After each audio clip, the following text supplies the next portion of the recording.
Mais à l'époque, on utilisait encore dans les grands médias des termes qui ont totalement disparu, comme le terme fédayine. On Ouais. parlait des combattants palestiniens, on parlait des fédayines, et c'était pas péjoratif, c'est pas Mhm. comme terroriste, tu vois.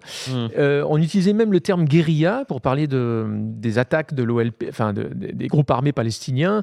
On parlait de guerrilleros, de guerrilleros et de guérilla. Et ça, ce sont des termes qui ont été complètement effacés.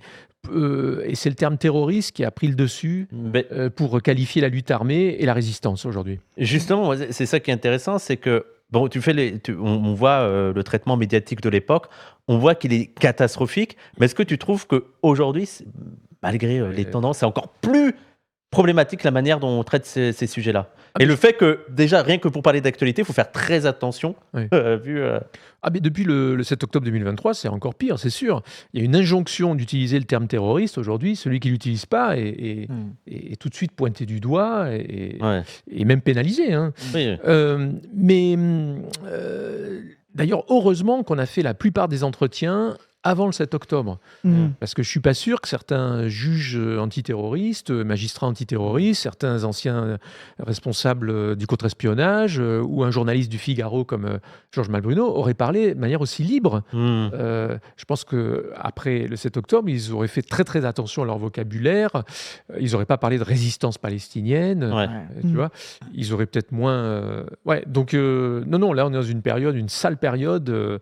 pour qualifier les choses avec justesse.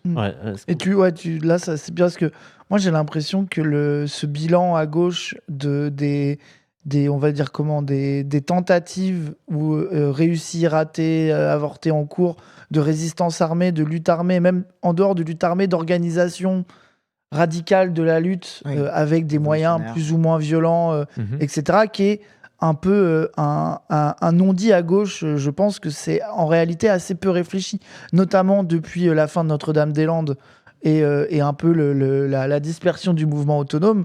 Je crois qu'on n'a jamais été aussi loin de la possibilité d'en parler et de réfléchir. Et rien que d'en faire l'histoire et de la considérer comme faisant l'histoire de nos mouvements aussi. C'est ça. Je sais pas si toi, t'as une impression là-dessus, qui a travaillé sur ça dans quelques films, quoi. Moi, il me semble important de rappeler que des luttes radicales qui peuvent aller jusqu'à la lutte armée existent, ont existé, sont pas nées comme ça ex nihilo. Et je pense que c'est toujours important de raconter l'histoire avec un grand H, quoi. Et c'est ce que j'essaie de faire à travers plusieurs films. J'ai essayé de faire à travers plusieurs films en essayant toujours de casser des représentations médiatiques dominantes très idéologiques. On dit toujours qu'on est, nous, engagés, qu'on fait des films militants, etc. Mais en face, n'en parlons pas. Tu vois, c'est l'idéologie. Bon, là, maintenant, c'est devenu grossier avec des chaînes comme CNews et compagnie. Mais même avant cela, ça l'était déjà. Des journaux télévisés ou des grands médias empreints d'idéologie et se faisant passer pour objectifs. Et notamment sur... après, il y a un avant aussi, après 11 septembre 2001. Je pense que après le 11 septembre 2001, la figure du terroriste arabe, c'est devenu la nouvelle figure du diable. Et donc, ça a arrangé beaucoup de monde, tu vois, de qualifier toute action radicale. Bon, on a même utilisé le mot écoterroriste, je ne sais pas si vous vous souvenez, lors de la contestation des grandes bassines, des méga-bassines à Sainte-Soline. Le ministre de l'Intérieur de l'époque, Gérald Darmanin, a parlé d'écoterroristes. Qui disent une connerie, c'est une chose, mais ça a été relayé complaisamment par certains journalistes, ce terme-là, et sans utiliser de guillemets, tu vois.